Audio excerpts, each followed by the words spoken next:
विद्यार्थियों, इस वीडियो में हमारे पाचन तंत्र से संबंधित हमें एक छोटे से एक जो टॉपिक है उसके बारे में पढ़ेंगे, जिसको हम कह रहे हैं स्वांगीकरण और बहिक्षेपण।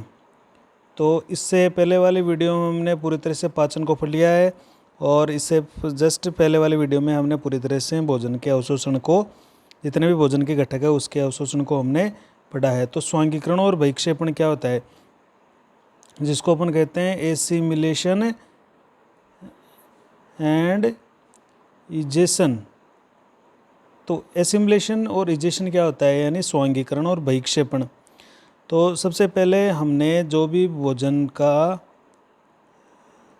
पाचन किया था और फिर उसको हमने अवशोषित करके ब्लड के अंदर मिला दिया, तो उसमें ब्लड में जो भोजन मिल गया, तो जो भोजन है ये भोजन अवशोषित होकर कहाँ गया, हमारे रक्त में चला गया, और रक्त से कहाँ गया, समस्त कोशिकाओं तक ये पहुंच गया। अब कोशिकाओं में पहुंच गया, अब इन सेल्स के अंदर क्या होगा, सेल्स में ये जो भोजन है, इस भोजन के ऑक्सीकरण से ऑक्सीजन जाएगी श्वसन तंत्र के द्वारा, और ऑक्सीकरण से एटीपी के रूप में ऊर्जा उत्पन्न होती है, ऊर्जा उत्पन्न होगी। और इस ऊर्जा का उपयोग, ये जो ऊर्जा बनेगी, इस ऊर्जा का उपयोग किसमें से किया जाएगा, नए जीव द्रव्य संश्लेषण में किया जाएगा, जिससे नया जीव द्रव्य संश्लेषण में किया जाता है।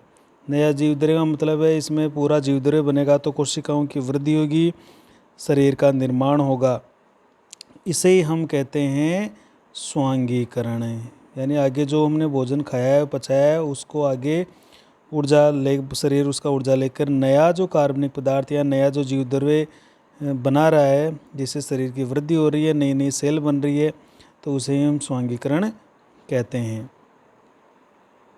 जैसे क्या होगा, जैसे एक उदाहरण, सिंपल सा उदाहरण देखें कि हमने जो अमीनो अम्ल का अवशोषण किया था, उस अमीनो अम्ल के प्रयोग से शरीर है अपनी आवश्यकता अनुसार प्रोटीन का निर्माण कर लेता है। तो इस तरह से ये अमीनो अम्ल से तो हमारा शरीर प्रोटीन बना लेगा।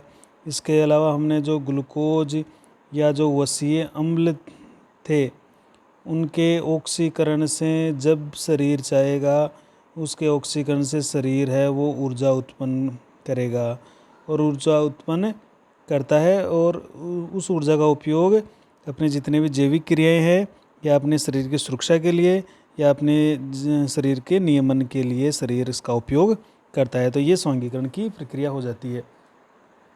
और लास्ट प्रक्रिया जो है वो है बहिक्षेपण, कि भोजन पूरी तरह से पच गया और पूरा भोजन अवशोषित भी हो गया, स्वांगीकृत भी हो गया। इसके अलावा जो भोजन बच गया, अर्थात जो पचा नहीं या अपचित भोजन, यह अपचित भोजन कहाँ चला गया, बड़ी आंत में है। अभी बड़ी आंत में पानी या खनिज लवण अवशोषित हो गए, तो बड़ी आंत के अंदर पड़ा है। तो ये बड़ी आंत में क्या होता है, ये अपचित भोजन बड़ी आंत में उपस्थित है। और यहाँ पर हमने पढ़ा था कि बड़ी आंत में बहुत सारे जीवाणु होते हैं। तो ये जीवाणु क्या करते हैं, ये जीवाणु इस भोजन को सड़ाकर मल में बदल देते हैं। अब इन्होंने मल में बदल दिया, तो अब ये जो प्रक्रिया होगी ये सड़ाने की, तो इसमें बहुत सारी गैसें वगैरह उत्पन्न होगी। जैसे मानव में एक अमीनो अम्ल है, जैसे ट्रिप्टोफैन, ये एक आवश्यक अमीनो अम्ल है, हमने एक ट्रिक के द्वारा पढ़ा था। तो जो ये आवश्यक अमीनो अम्ल है ट्रिप्टोफैन, इसके ऑक्सीकरण से कौन करेगा, इसका ऑक्सीकरण जीवाणु करेंगे। तो ऑक्सीकरण से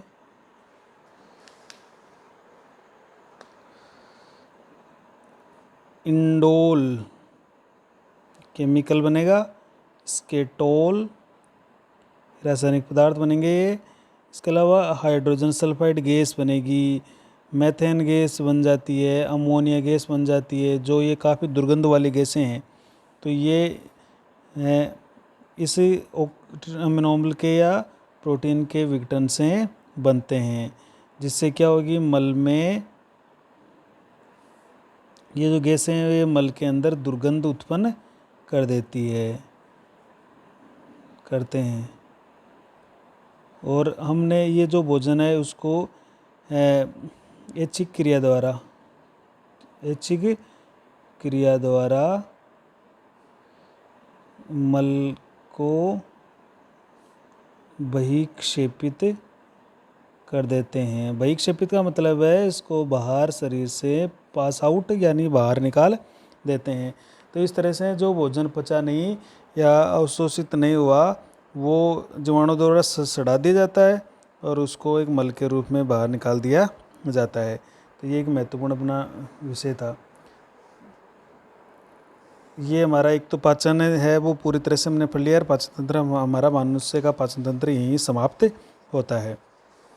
यहाँ पर एक महत्वपूर्ण है शब्द की ओर चर्चा करते हैं। एक शब्द हम पढ़ते हैं समभोजिता, भोजिता, या इसको कहते हैं विष्ठा भोजिता। तो विष्ठा या सलम का मतलब हो गया उसका ऊषधीय पदार्थ, इसको हम कहते हैं कोप्रोलॉजी। ये विष्ठा भोजिता है वो खरगोश के अंदर पाई जाती है, ये याद रखिएगा, ये खरगोश के अंदर पाई जाती है। विष्ठा भोजिता का मतलब है खरगोश अपने ही मल का पुनः उपयोग कर लेता है। ये जो खरगोश है ये अपने मल का पुनः उपयोग करता है, इसे ही समभोजिता कहते हैं। ये जो खरगोश होता है ये अपने मल को त्यागने के पश्चात पुनः उसको उपयोग कर लेता है। अब इसका कारण ये है कि जो ये खरगोश है, ये खरगोशों की सेलुलोज के शाकाहारी होता है, तो खरगोश के भोजन में सेलुलोज की मात्रा काफ़ी अधिक होती है। काफ़ी अधिक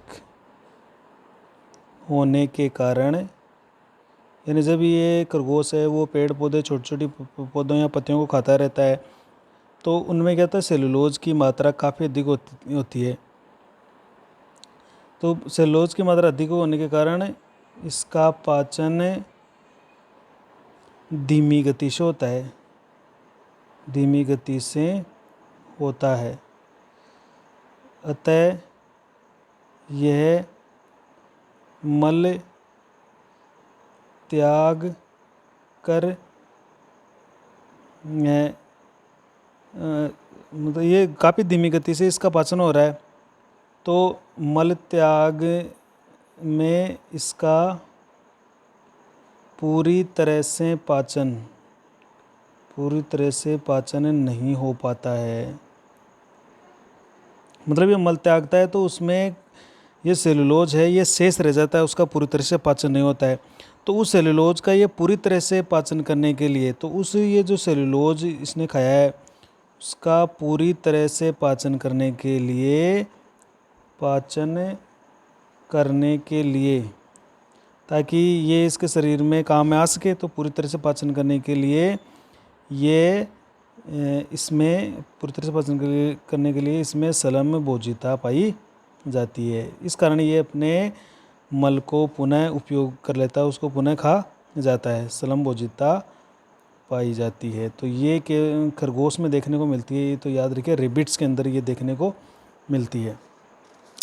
अब एक चीज़ और है, यदि हम खरगोश को समभोजिता से रोक दें,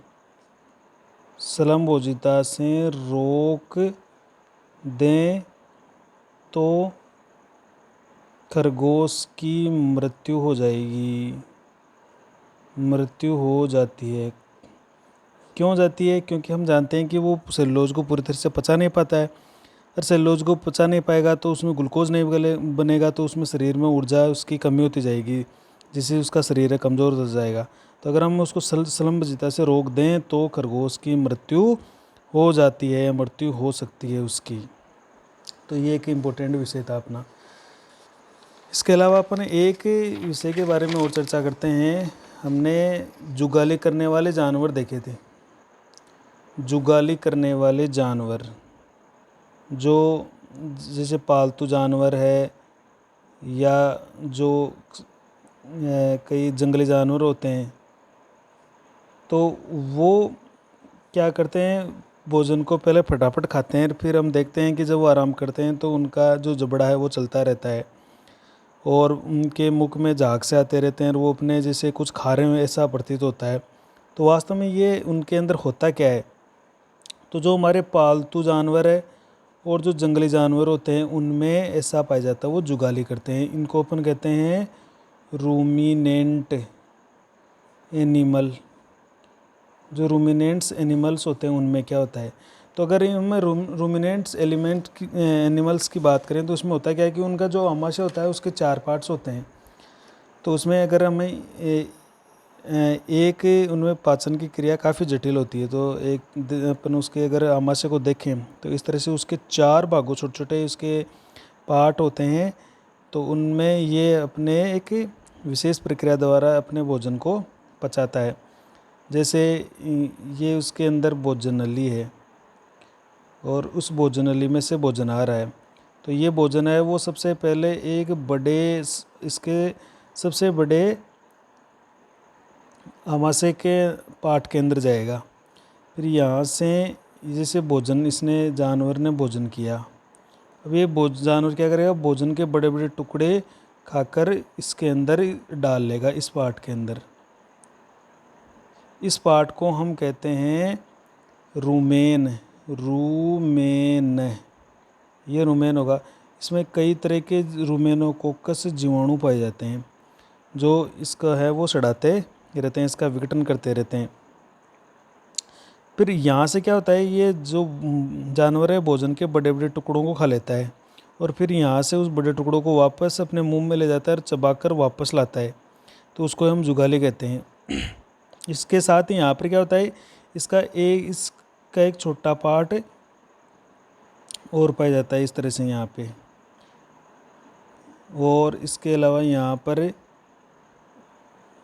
इस तरह का एक पार्ट और पाया जाता है। और यहाँ से फिर ये जो इसका पोर्शन है ये यहाँ पर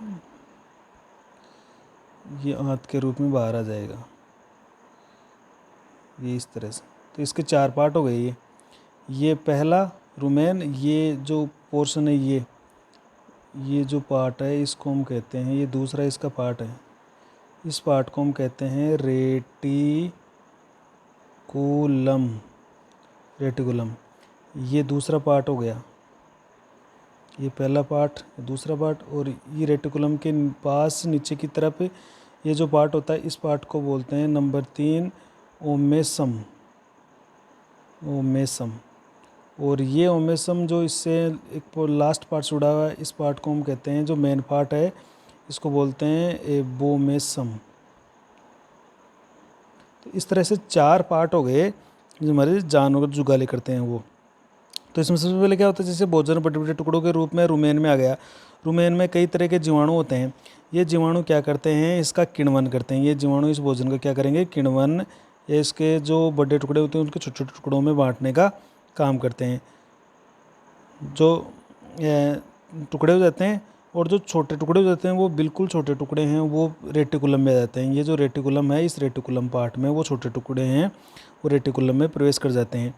जबकि जानवर क्या करता है, पहले बड़े बड़े टुकड़ों को खा लेता है और फिर इस रूमेन से ही वापस उन जो बड़े टुकड़े होते हैं वो बड़े टुकड़ों को वापस मुंह के अंदर लेके जाता है और मुंह में ले जाकर वापस चबाकर वापस उनको लेके आता है। अब जो वापस आएंगे वो वापस जो आएंगे वो आएंगे इसके अंदर आपके सीधे ही रेटिकुलर जो पार्ट है उसके अंदर ये प्रवेश कर जाएंगे। या जो छोटे टुकड़े होंगे वो तो इस तरह से आ गए और लास्ट में जो दोबारा से पचाने के पश्चात जो भोजन आएंगे वो रेटिकुलम से होते हुए सीधे ही ओमेसम के अंदर प्रवेश कर जाएंगे और जानवर इसको पूरी तरह से निगल लेता है, तो सीधे डायरेक्ट तीसरे कक्ष में ये पहुंचा दिए जाएंगे। यहाँ पर भी किण्वन होता है और भोजन को और भी छोटे छोटे टुकड़ों में बांट दिया जाता है। और लास्ट में ये जो भोजन है ये जाएगा एबोमेसम पार्ट में। इसके अंदर भरा होता है HCl अम्ल, ये इम्पोर्टेंट चीज़ है, ये सबसे महत्वपूर्ण, जिसको अपन असली आमाशय कहते हैं। असली आमाशय, ये जानवर का असली आमाशय, इसमें HCl भरा होता है। तो ये HCl अपना काम करेगा, भोजन को जो बड़े टुकड़े हैं उनको और भी छोटे छोटे टुकड़ों में बांट देता है, जीवाणु को मार देता है और सभी पोषक तत्वों को ये सोखने का काम कर लेता है। तो इस तरह से इसके 4 पार्ट हो जाते हैं हमारे जानवर के।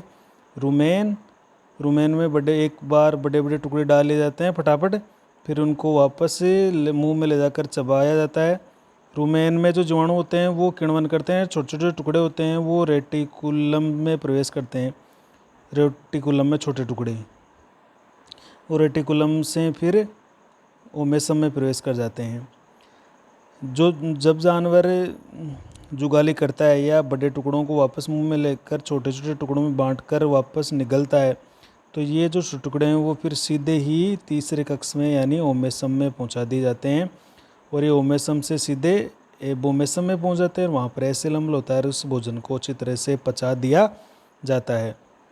वो लास्ट के अंदर ये जो भोजन है वो आंत के अंदर चला जाता है और इसका अवशोषण किया जाता है। तो इस तरह से हमारे जानवरों के आमाशय के 4 पार्ट पाए जाते हैं, रुमेन, रेटिकुलम, ओमेसम और एबोमेसम। तो इस तरह से ये जो रुमेन पार्ट है इसमें मुख्य रूप से हम देखते हैं कि इसमें जीवाणु पाए जाते हैं। ये जीवाणु किण्वन का काम करते हैं। तो जैसे इसके अंदर रुमेनोकोकस प्रकार के बैक्टीरिया इसके अंदर पाए जाते हैं।